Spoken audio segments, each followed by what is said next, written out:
What's happening? What's happening? What's happening? Once again, welcome back to Black Power Media. Riot Starter TV. This is my third joint in 2 days. I'm just realizing that y'all trying to overwork me. I want to definitely shout out all the good people that's been riding with us. If you missed the last couple episodes yesterday, we did a joint with Professor Griff from Public Enemy and my man A.R. Shaw, who is the author of the of Trap History. We did a piece dealing with the whole RICO Act and rappers and some of the dumb shit they doing. You know what I mean? So we tapped into that.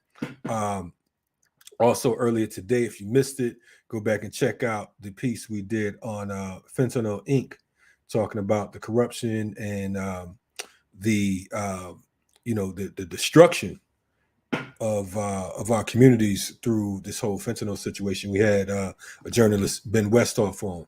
Now, today, what kind of man would I be running around here talking about revolution without honoring two things? One, today is the day that the Panther 21 was acquitted.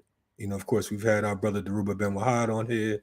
We've had Sekou Odinga and a number of other different forces, whatever, from the Black Panther Party and from the Panther 21.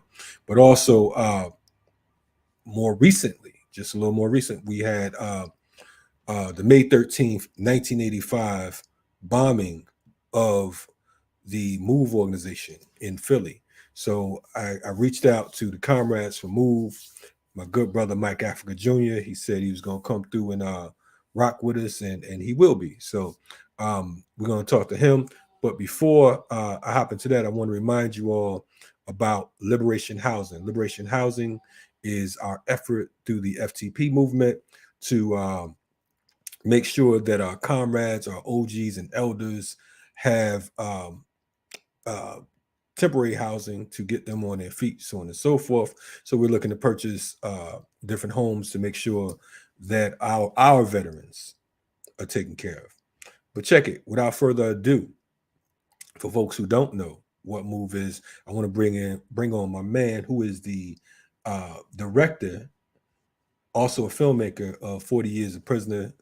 I want y'all to welcome to Black Power Media, my man Mike Africa Jr. Mike, what's happening, my man? We got you on mute real quick. We got to unmute that.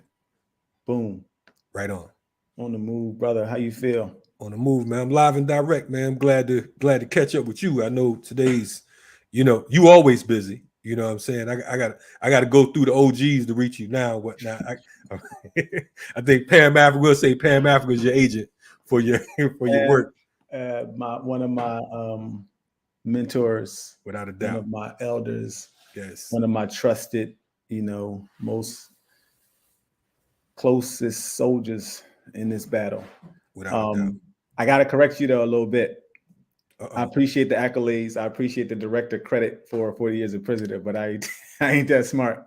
Oh man, that's reserved for Tommy Oliver. Tommy Oliver did that film, 40 Years a Prisoner. I was the protagonist, the star of it, but he did the directing and the producing of it.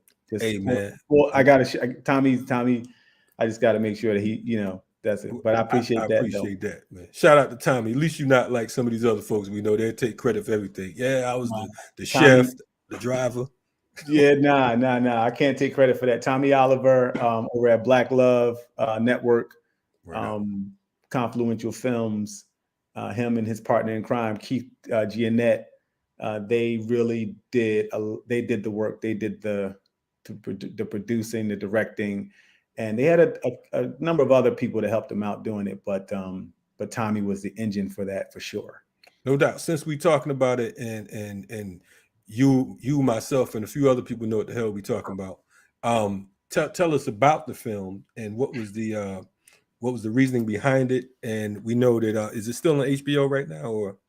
Yes. So the film is called 40 Years a Prisoner, and it is on HBO Max as of right now. It's been out since 2021. The film, okay, so the history of the MOVE organization is the real, like, kind of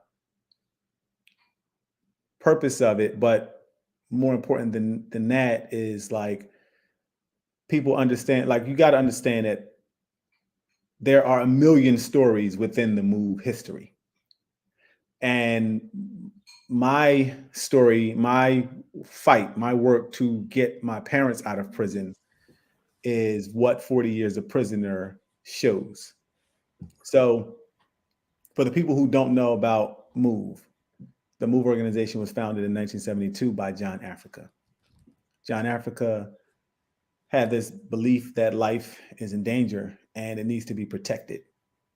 And he put out information about the environment being poisoned, and he put out information about the animals being abused, and he talked about people being abused, and he believed it very strongly that the system is the cause of this abuse, and he felt that it needed to be revolted against. It wasn't special in the sense that understanding that the system is wrong. Everybody knows that the system is wrong, but then, there's different people who have a level of interest in actually doing something about it. Malcolm X, Martin Luther King, Muhammad Ali, Medgar Evers, Angela Davis. There's a lot of people who just want to do something about it, and they have the courage to actually do something. So that's why the organization started. And as you can imagine, when you have organizations that are revolting against the system, you have assaults on those people, right? You have the Malcolm X type assaults, you have the Martin Luther King type assaults, but you also have this one assault that is probably more demeaning and dangerous than even some of the physical attacks. This one of discrimination. You know what I mean? The system uses discrimination to discredit people and to it's like if you can discredit people, you can get away with murder against those people, right? Like remember when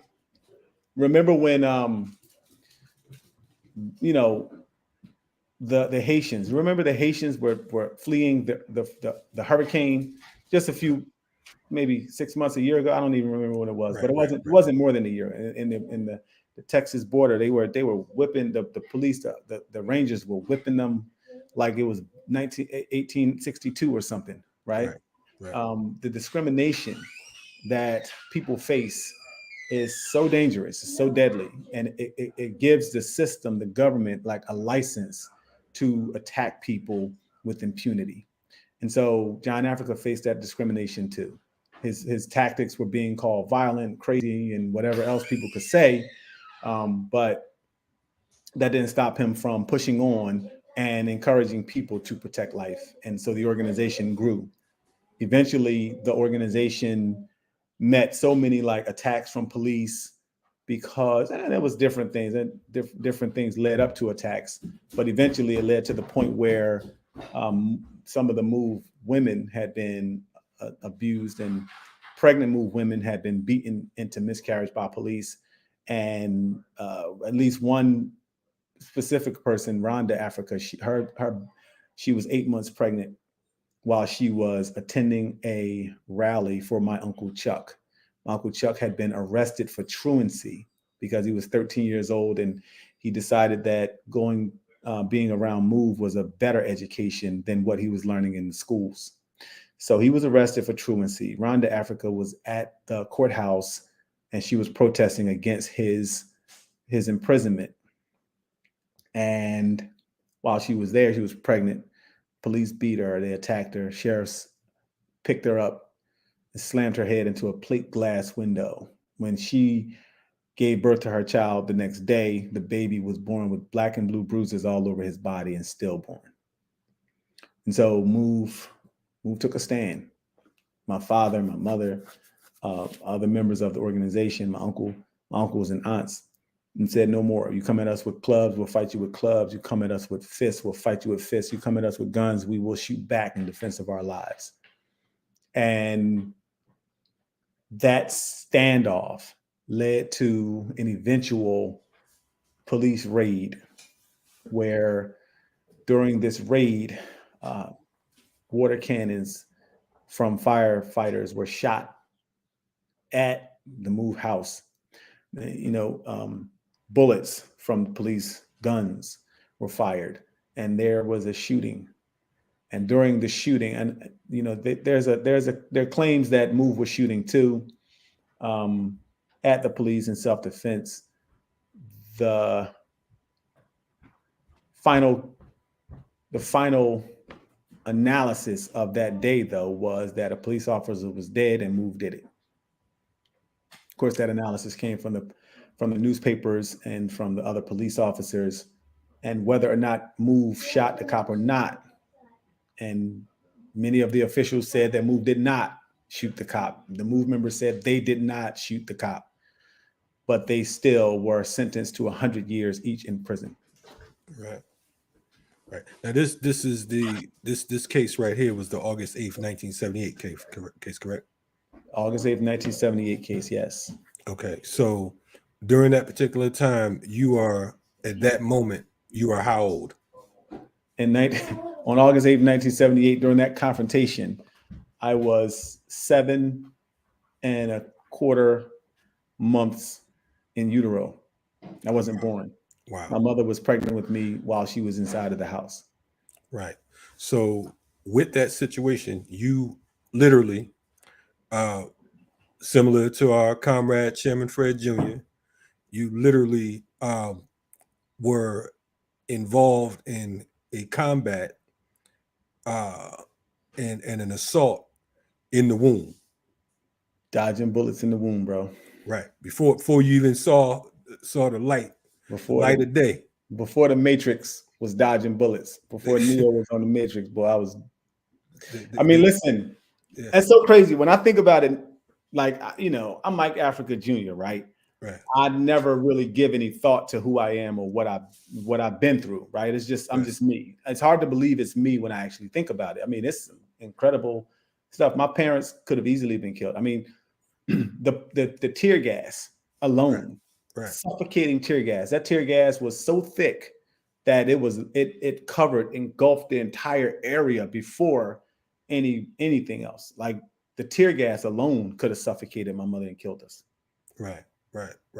So with that being said, and again, and I've been knowing you for years. I see you every time I go to Philly. This is before your parents were released, and we're gonna talk about that. But it's always, the one thing I always admired about you was that you was always literally on the move. You know what I'm saying? Every time I saw you, in fact, I remember the first couple of times you introduced yourself. I'm like, dude, if you introduce yourself one more time. But you was fighting, you was out there banging, and I always appreciated that because of the fact that it wasn't no wasn't no celebrity situation. It was like, look, we got to free my family. You know what I'm saying? So on that day, going back to 78, right? August 8th, 1978, there were a number of arrests. They say an officer was shot. What took place from there? How many people were arrested, and what was the situation from there? When the police arrested folks, they arrested 12 adults. The 12 adults, some of them were released. Well, at least one of them was released within like a week because she was found to not be a Move member. The other one, she was arrested after about 9 months. I mean, she was released after about 9 months. She was found to not be a Move member. Right. There was another one who was tried differently. They said, yeah, we believe she's a MOVE member, but we really don't know. So we just going to give her like 20 years. Just 20. Just 20. That's it. How nice. Actually, 16. It was 16 to 23 is what she got. 16 to 23. Okay. She did 16. Okay. My parents, though, and my Uncle Chuck and the other people, they were definitely MOVE members, and they were given 100 years, 30 years minimums, 100 years maximums. And this was the MOVE 9. MOVE 9. My mother was pregnant with me, and she gave birth to me in the jail cell just a short while after the confrontation, about 5 weeks after the confrontation. They were sentenced to 100 years in prison, and the judge sentenced them for being MOVE members. Man, and from there was a long struggle, a long fight to release. But before we get there, we want to mention someone else who was on this platform who I've had on a couple times, and that's Mumia Abu-Jamal, right? What was his role as far as, I know that he was a journalist at the time, correct? Yeah. What affiliation did he have with MOVE? Was he a member? What was the situation with that? So Mumia was and is like the only like journalist. No, he was like one of the only journalists. He wasn't the only one, but he was one of the few that would actually like tell the story, tell the truth about what happened with MOVE and all of that. And so as a result of him talking about issues and and exposing and confronting, and he was a Black Panther before he was a MOVE supporter. Right on. And he already had like run-ins with the police because of his Black Panther affiliation and his activities. So he just like attracted even more attention for himself when he now became a MOVE supporter and let his hair grow in dreadlocks. You know what I mean? And then so he became a target too. And he was, look, they put Mumia through the ringer. Jobs, his reporter jobs that he was doing, they were threatening him to fire him if he didn't, stop talking about MOVE. But he said, this is the story. The truth is the truth. And he continued to tell the truth about what was happening with MOVE. He was fired from jobs and different things. So he just like, I don't think Mumia was so, his level of integrity. I don't even know if it was a thing where he was so committed to MOVE or he was just so committed to telling the truth. That's right. Like, I'm a journalist. This is what I do. This is what journalists do. We tell the truth. We tell what happened. But, they didn't want him doing that. So he became a target too. Right on. So for folks who are not familiar, I know Mike just mentioned that that Mumia was a member of the Black Panther Party. I believe he joined the party at age 14. I actually saw photos of him at the house when Chairman Fred Hampton was assassinated. He was one of the folks who took a tour of the house to report on that. The first actual article or interview I read from Mumia was actually him interviewing Bob Marley. You know what I mean? So that's to show folks the caliber of Mumia. He wasn't just some random cat doing interviews. You know what I'm saying? He was serious about his work. And he's someone that I would never even have the audacity to call myself a journalist when it comes to someone like Mumia. So I want to say that on record because of the fact that he's someone that inspires many of us to keep on trying to get this information out. So definitely free Mumia. And of course, we know that December 9th, 1981 is when he was accused of another situation where a cop was murdered in Philadelphia as well. But so moving forward a little bit, so you're growing up without your parents, and like you said, it's 40 years a prisoner. Tell us about that. What was that road like, and when did they eventually, when were they eventually released, and how did that come about? What was the road like? You mean growing up without my parents? Yeah. Pretty easy. Growing up without your parents, but fighting for not only your parents but for your uncles and aunts as well? Because it was pretty easy. It was pretty simple. And what I mean by that is it was normal. Like, I don't know what kind of, I don't know what kind of like therapist would get into my head and show me what's wrong with me, right? Right. But, it's weird. It's like, I don't know, man, I got such a good community.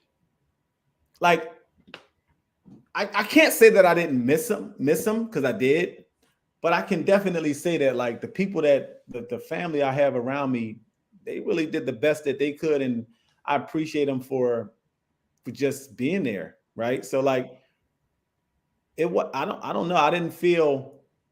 I guess part of it is you can't miss what you never had. Gotcha. But I think also part of it is the family around me, man. My grandmother and Mumia Africa and Mary and all these other people that just like really, helped me to become the person that I am, that, the Pan Africa, you know what I'm saying? Like there are so many really good people in the community that I was, raised under, Ramona and even the people that get a really bad rap for the crazy shit they did throughout the organization. There's so much benefit to the people. And I think it's important to have balance, man. You know what I'm saying? Like, I was talking to my son the other day and I told him, I said, look, you are the only person that can really help you. Really. I mean, a psychiatrist, a therapist, they can give you tools, they can give you information, right? But you are the only person that can really use those tools to help yourself. Right. And I think that I really benefited from having a lot of tools. Right. And then I use those tools, the tools of compassion, the tools of interest, the tools of heart and love, and just allowing that to be something that motivated me to just want to be better.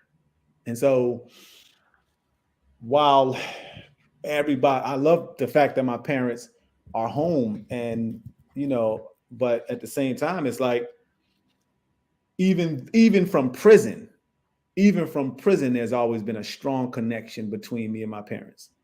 Like from the first day that I met my mom and she talked to me about whatever she talked to me about, from the first time I met my dad in prison and I tried to get him to sneak home with me. You know what I'm saying? Like, wow. The fact that they like raised me from prison as much as they could, and then I had that supporting family role, the community role behind me, the supporters, like how long have we known each other? Wow. Me and you know what I'm saying? Like the community is so powerful and so supportive. Like today is May 13th. Yes. My phone is blowing up. I already know. Yeah. You know what I'm saying? Yeah. Controversy or no controversy, like the support around my experience is just tremendous. And I never want to overshadow that with like, doom and gloom. I don't want to overshadow that with, bad times that may have been able to be controlled or whatever. But man, the community around me and the family around, I got some great kids. Right on. Oh my God, I got great kids. My son was in the kitchen the other day. He did the dishes. Ain't nobody tell him to. my oldest son, he get up and he go to work. Work. We got a family business. You know how family business. If you know anything about family business, you don't always get paid on time and all that. But he ain't never complain about it. He just go. Right. And like my other son, he just started into this role of part of the family business. He took on a leadership role. I only had to tell him once what he had to do, and he asked questions and figure it out, and he's on the move. He just goes. My daughter, like every Friday we have daddy-daughter day, right? I get out of school and we go do our thing, and we just have a really good time together. And she said that is her favorite day of the week. And my wife, like, yo, I got the greatest wife in the world. I don't know what other people got. I don't care whatever. I got the greatest wife in the world. And that, like, I can't I can't like really express my appreciation for, you know, how when she mad at me, but she's still cool though. Like, you know what I mean? Like, right. So like, but my parents being in prison, bro, it's like I said, man, like, I don't really know how much it affected me in a negative way. Right. I can the things that I can say that are negative is knowing that it is natural to have your parents with you. Right. And I didn't have that. Knowing that or seeing other people with their parents and not having that. Mother's Day for me, I hated. Every year when Mother's Day came around, I hated it. Wow. Every year when Christmas came around, you know, we didn't move people. We didn't even do Christmas. But once we got older and more involved in, you know, societal structures, we did. And it sucked. Right. Because, you know, you got all these people that are buying their kids things and you don't have anything. Right. But I learned how to adapt to that. Man, I started every time, like my dad, listen, I don't know how prisoners was making back in the day. They was making like 16 cents an hour. Oh, yeah. Yeah. 16 cents an hour. We talking about minimum wage out here should be $15 an hour. They were making 16 cents an hour. Wow. But whenever certain days of the year would come around where I knew people were going to be getting things, other kids my age were going to be getting certain things. I knew they were going to want to get certain things, and I didn't want to feel left out. So when my dad would call from I would tell him, Dad, can you buy me this? Can you get me this? And I don't know how he did it, but on that 16 cents an hour or whatever he did, however he hustled and sold cigarettes, I don't know, whatever he had to do, he made sure that whatever it was that I asked for, I got it. Wow. So it's like, man, like I don't want to minimize the traumas that other people experience not having my parents, but I'll tell you what, with all of the crazy things that's going on, I had a great childhood. Hey, brother, let me tell you something, man. You know, that's one thing I always loved about Move, just being around from the children to the adults. You know what I'm saying? I remember, you know, Chairman Fred Jr. and I staying with Mario and his children. What's my man name? Chad. Chad was gangster. I remember, you know, they were small, like 6, 7 years old. They outside protesting in the backyard. You know, we just going to bed. It's 7 o'clock in the morning. They out there talking about the police and all kinds of. I'm like, man, these Move kids are with it. They was all, and even with anything with the protests, I always appreciated the fact that you all's voices, the children's voices, weren't silenced. Their voices were respected. Whereas, like, you know, they're arguing and debating with, you know, with the state as well. It's not just, you know what I'm saying. They was clear about you know, who they were and what the mission is and was. So I always I definitely appreciated that, and always you know, honored Move for you know, for having that particular family structure. You know, it's important, man. Like, you know, we make mistakes. I know I make mistakes, but man, I don't love nothing more than I love my family. Right on. You know what I mean? Right, and that's just how that is. No doubt. Today, 37 years later, there's folks, this is the very first time they have ever heard of Move. And that's the beauty of the platform. We're trying to reach people who normally won't be reached. But there's people that today, when you talk about what went on May 13th, 1985, folks are in awe, like, nah, that couldn't have happened. Not in these United States, not in Philly. If you don't mind, I know you've told this story 8 million times, and I appreciate, before you even go there, let me just say that I appreciate your camaraderie and brotherhood, as busy as I know you all are on this particular day, for you to stop through and rock with me. So let me just say, I appreciate that, comrade, for number one. You and Pam for making it happen. Because I know once I knew Pam was calling me, I was like, oh, I'm gonna have Mike on here. I don't care what Mike talking about.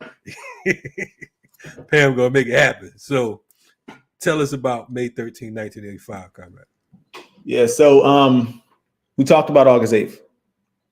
After the raid on the people, and the people went to prison, they were sentenced. In 1981, they were sentenced to that 100 years. John Africa, he was actually on his own trial. He was facing some similar to the time that they were facing, because they had some kind of like bomb threat charges on him. And he wasn't present at the original house situation. He wasn't auction. there in that house when that incident went down. Right, and they bulldozed the house. Correct. Let me just. I know. Yeah, they did. Yeah, so yeah, that's a whole other Okay. event. Yeah, Right. But go ahead. Yeah. Well, John Africa was found. John Africa was on his own trial, and it was the Move 9 was sentenced on August the 4th, 1981. John Africa had just a month earlier been acquitted on July 26, 1981. John Africa, once he came out off his trial, he began to protest to get the Move 9 out of prison. And the protest was, the people that were following him, the protest was, it was radical, it was hard, it was sturdy, it was intense.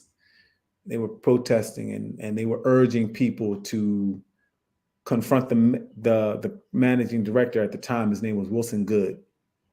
And Wilson Goode, who said that he believed that the Move members were innocent, he said, but if he was the man, he said that if he won, if he was the mayor, he would see what he could do to try to get them released.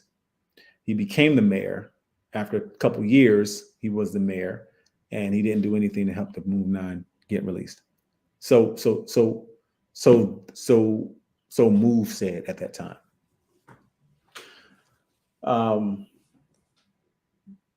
Move members were angry that their people were in prison, and they strapped the bullhorn to the front of their house and cursed out neighbors, and they said all kinds of things. They threatened people, like they urged people to get involved, to do something about their brothers and sisters being in prison. Eventually it led to a thing where it was Move versus neighbors, because neighbors were like, we ain't trying to hear all of this. We trying to sleep. It's Christmas Day. You 2:00 in the morning on Christmas, you got a bullhorn going talking about free your people. Cursing my kids trying to open up presents in the morning from Santa Claus, and you up there talking about free people. Right. Eventually, the city, they decided that they were going to put an end to this whole Move situation, the disturbance, the nuisance, the vulgarity and the language. They were going to put an end to it. So hundreds of cops on May 13th, 1985 went out to Osage Avenue where Move was. And many of the officers that were also in the original siege that sent the people to prison for 100 years were also there, even though Wilson Goode says that he instructed them to not be there. At around 4:30, 5:00 a.m., police began to move cars off the sidewalk. They began to notify neighbors to evacuate. And then early in the morning, around 7-ish, they put on water. They were shooting water cannons at Move's house. They were shooting guns. It was, they were using M1s, M16s, armor-piercing anti-tank guns, 50 caliber machine guns. They were using Glocks, Uzis, shotguns, whatever they had, they were using. 10,000 rounds of ammunition in 90 minutes. They shot so many rounds, they ran out and had to send for more. And when none of that worked, they decided that they were going to use a bomb. Move wouldn't come out after 10,000 rounds of ammunition. Actually, some of them were already shot and killed by then. But the remaining Move members did not come out. So they did what any logical police officer would do in that situation, I guess. They flew a helicopter over the house with 4 pounds of C4 attached to it. They dropped it from a satchel, and they flew the helicopter away. The bomb detonated. It shook the whole block, shook the whole zip code. The bomb ignited a fire, and the fire burned so hot over 2,000 degrees. As that was happening, MOVE people were trying to get out of the house, and they were met with police gunfire. Now, no, go ahead. I'm sorry. On their attempt to escape, they were shot. Some of them were shot. Their bodies were picked up and thrown back into the house, the burning house. And then the fire burned. And the fire was allowed to burn. It was in order to let the fire burn. And the fire burned down 61 homes. Mm. When the fire was finally extinguished after a day and a half, the total body count were 11 MOVE members dead, including 5 kids. So, every time I hear this, it's like it's the first time hearing it, because the level of insanity that exists, and you mentioned Mayor Goode. He was the individual who sanctioned this bombing. Is that correct? Yes. This is the guy who said he was going to help MOVE, but he did the total opposite. He made matters worse. And for the listeners, this is a black mayor. So when we get caught up in the whole, white folks, you know what I'm saying? You have Negroes out here that will do whatever it takes to end up on the wrong side of history. They think they're going on the right side. So the survivors of this situation was, it is the right side for them. Right. They're on the right side of their side. For them, right. Yeah. Right side. Clarence Thomas. Exactly. And Obama. You know what I'm saying? Obama too. Yeah. He's in that group. Absolutely. He don't get to walk with Harriet. Hey man, look. He don't get to walk with King and Malcolm. He don't get to walk with them. He get to walk with Bush and and Biden and Trump. Right. And all the black folks who rode with Biden, Bush, and Trump. Yeah. You know what I'm saying? There's no exemptions. I want to point out there were 2 survivors, correct? Ramona Africa, our wonderful warrior sister, and a child by the name of Birdie. What was he, like 14, 15? 13. So what happens to them after this bombing? Are they treated well? What's the situation? I mean, fortunately for Birdie, his father got him. Right. And got him a chance to get away from this confrontational atmosphere, right?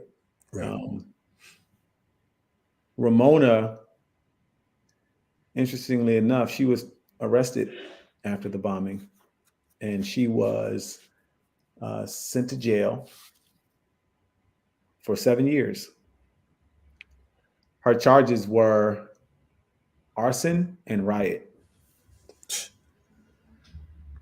So she was charged with arson after they set the house on fire. Well, they didn't set the house on fire. They dropped a bomb, and the bomb set the house on fire. Part of my political incorrectness. According to them. Right. They didn't start the fire. There was a gasoline can on the roof. Right. And that must have started the fire. We didn't start the fire. Ramona put the gasoline can on the roof.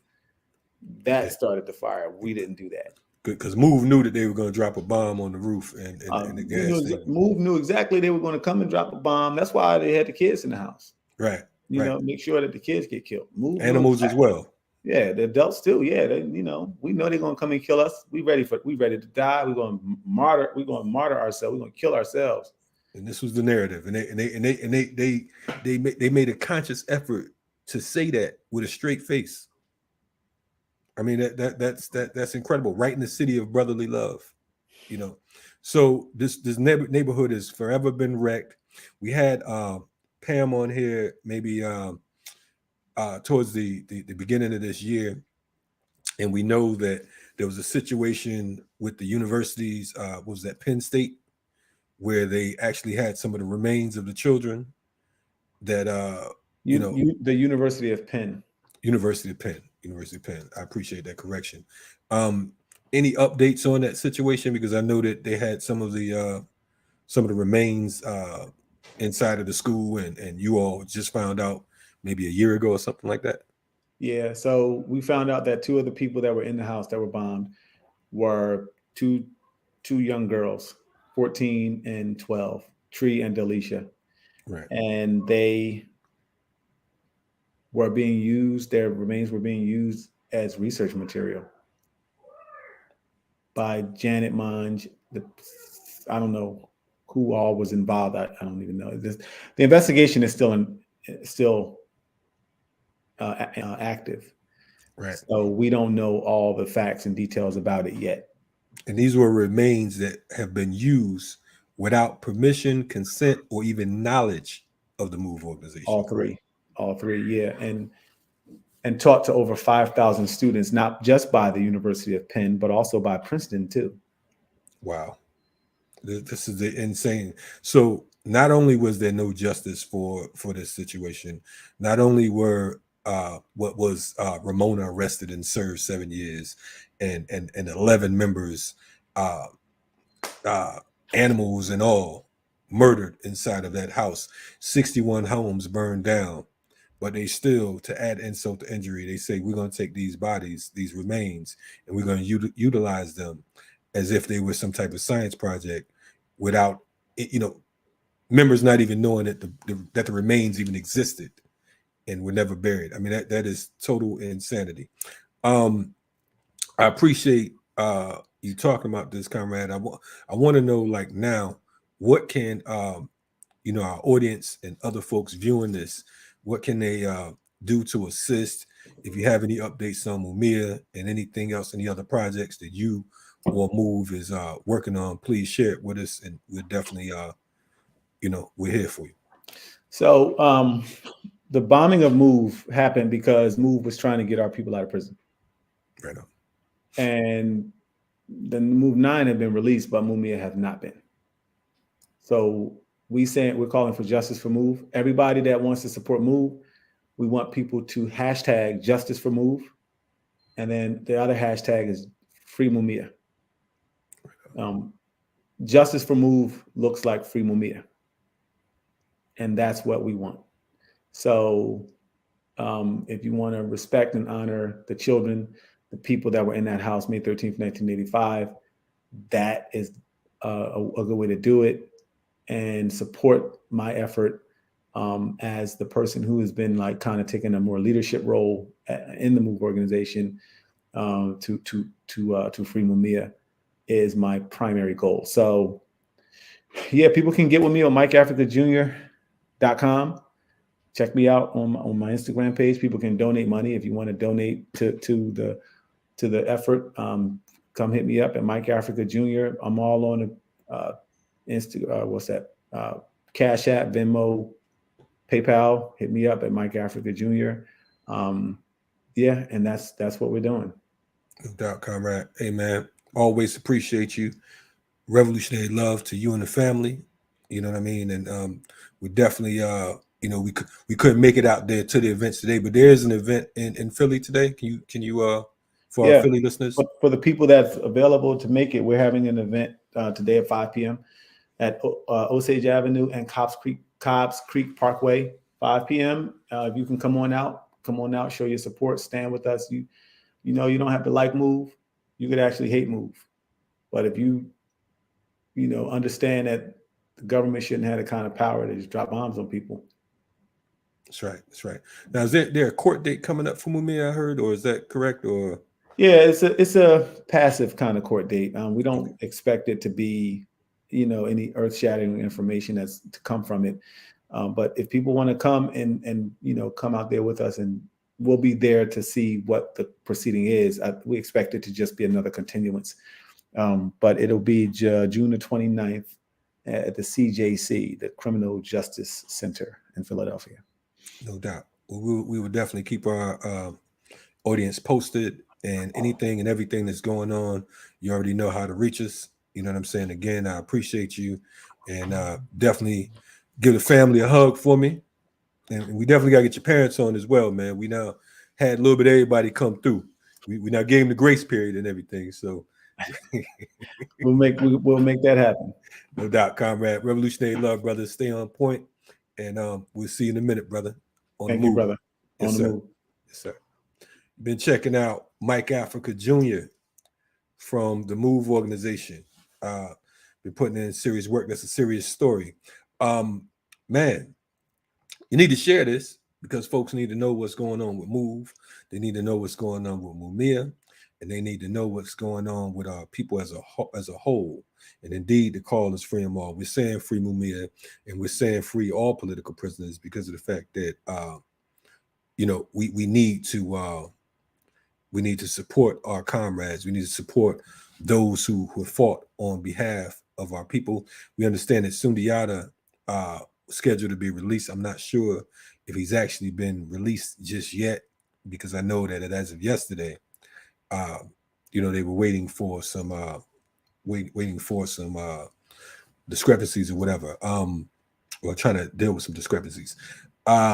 We also say, support folks like Veronza Bowers. Veronza Bowers has been locked up 18 years past his sentence, and he's here in the Georgia area. So make sure you support our political prisoners. Tap into our website in regards to the FTP movement. Go to thepeoplesarmy.org and continue to support the efforts of Black Power Media and all that we do. Again, we appreciate you. Thank you for being on our side and being on the right side of history. You've been checking out Riot Starter TV. Catch up. Stay on point. Stay ready for revolution. We out.